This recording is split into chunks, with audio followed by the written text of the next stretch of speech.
welcome to the Deep Dive. This is where we take the source materials you send our way and, well, we turn them into focused, usable expertise. Today, we're diving into something really fundamental for professional life, those high-stakes phone calls. Specifically, navigating them effectively in English, the material you shared. It's a guide, very practical, called English for Phone Calls. Answering, asking, messaging. It's not about just chatting. It's about the actual mechanics of making these calls work when it really matters. So our mission here is to pull out the core lessons fast. How do we take this guide and turn it into specific actions, specific protocols for answering, asking, and leaving messages effectively in a business setting? Yeah, and what's interesting right off the bat is that it's not about, learning tons of new vocabulary. It's about performance, how you act. The source zeroes in on those three key things: answering the call, asking the right questions, and leaving a message that actually gets results. Recognizing these are distinct skills. That's the first big takeaway, I think. Okay, distinct skills, not just parts of talking. So let's treat them like separate operations, starting right at the beginning. Answering seems simple, right? Pick up the phone. But why is that first, 5 seconds so critical, so high pressure in a professional English context? Well, because answering is like the first handshake, isn't it? It sets the whole tone. A crisp, professional answer signals competence right away. It reduces friction. The standard protocol in, let's say, professional English, it demands a certain rhythm. If you fumble it, it kind of suggests maybe the organization itself is a bit disorganized. Think about the sequence you really need. It's usually greeting, like good morning, company name, Acme Corp, who you are, this is Jane Doe, and then an offer, how can I help you? Or how may I direct your call? Right, not just, hello. Exactly. Compare, hello, John speaking, which is okay, maybe personally, but professionally it's weak. Good morning, Acme Corp, this is John Smith, how may I direct your call? That tells the caller instantly they're in the right place and talking to someone competent. That structure makes so much sense, especially, thinking about maybe language barriers or just noisy offices. But what about when you need to screen calls or transfer someone? That's where politeness and efficiency can clash, right? People get awkward. That's a really good point, and the source kind of gets at this indirectly. You need politeness, yes, but you still need to control the flow. You can't just bluntly ask, who are you? What do you want? Definitely not. No. So professional English uses a lot of softening language. We sometimes call it hedging. Instead of the blunt way, you use modal verbs like, may I ask who is calling, please? Or would you mind telling me briefly why you're calling so I can put you through to the right person? See, polite, but still filtering. The initial answer sets you up for that. Okay, that makes sense. So you handle the opening smoothly. Let's move on then. Yeah. From receiving the call to, driving it, if answering is the opening, asking questions must be the main event, right? This is where you actually get things done. And here's where I think it gets really interesting. Asking questions over the phone. How is that different from asking face-to-face? You're missing so much. You're missing everything nonverbal. That's the core challenge. No nods, no raised eyebrows, nothing. So your words have to do all the work. If you ask a vague question, you'll just waste time going back and forth. So for high-stakes phone calls, the key is really deliberate, structured questions. And confirmation checks, lots of confirmation checks. Structured questions. Yeah. What does that look like in practice?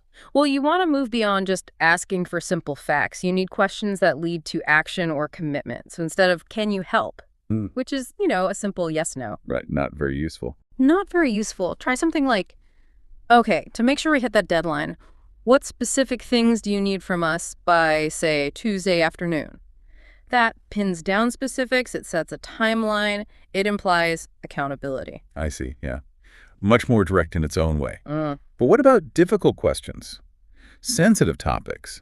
In professional settings, especially in English, you can't just barge in. How does politeness change how you phrase those?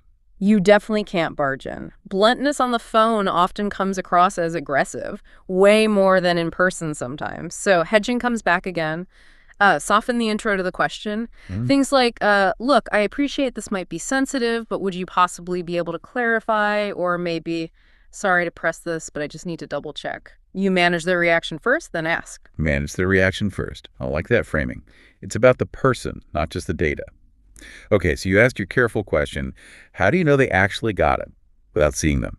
You drop 3 key dates. How do you confirm? You build in what I call a confirmation loop. Don't just ask, did you get that? Or understand. That's too passive. Okay, so what do you do? You actively summarize what you heard or what you think they need to know and ask them to confirm your summary. Like, okay, just so I've got this right. You need the report sent to Department X by close of business Wednesday. Is that correct? Ah, so you flip the responsibility, you state it, they confirm. Exactly. It's transactional, it's clear, much better than a vague, did you understand? That flows really nicely into the last piece, doesn't it? The asynchronous part. Leaving messages. The moment you realize, okay, the live conversation isn't happening, now you have maybe some 45 seconds to get your point across clearly. Why is this one so stressful for people sometimes? I think it's the lack of feedback combined with the high stakes of failure. If your message is unclear or gets ignored, whatever needed to happen gets delayed, massively sometimes. So the absolute goal when leaving a professional message is, make it so clear they don't need to call you back just to ask what you wanted in the first place. Eliminate the clarification callback. Makes sense. How? Is there a structure? Oh, absolutely. A rigid structure is best. 3 parts. 1, clear ID. Full name, your company. 2, the reason. Get straight to the point where I'm calling. 3, the call to action, the CTA. Specific, measurable, actionable. What do you need them to do? Okay, that CTA part sounds crucial. Can you give an example? Like, what's a bad, vague CTA versus a good, actionable one? I hear people just say, call me back Yeah. all the time. Right. Call me back when you get a chance. That's vague. It lacks urgency and purpose. A good actionable CTA sounds like, please call me back before 3 p.m. today, specifically to confirm the budget numbers for Project Alpha. Okay. Deadline, specific topic. Very clear. Exactly. Or please email me the final draft by noon tomorrow so I can review it before the 2 p.m. meeting. It tells them what to do, by when, and maybe even why. And another thing, probably from the training background of this source material delivery matters, when you leave key info like a phone number or spelling a name, you have to consciously slow down. Oh, good point. Yeah, repeat the number, spell out tricky names using a standard phonetic alphabet if needed, A as in alpha, B as in Bravo. That kind of detail is vital for clarity, especially in high-stakes situations. That focus on detail, like spelling things out, brings us back to where this info comes from. You mentioned it's from a specific source. Yes, that's right. For you listening, if you want to check it out directly, the material we're discussing is from the YouTube channel Learn and Success. And it's specifically from their episode number 82, which dives into these phone etiquette points.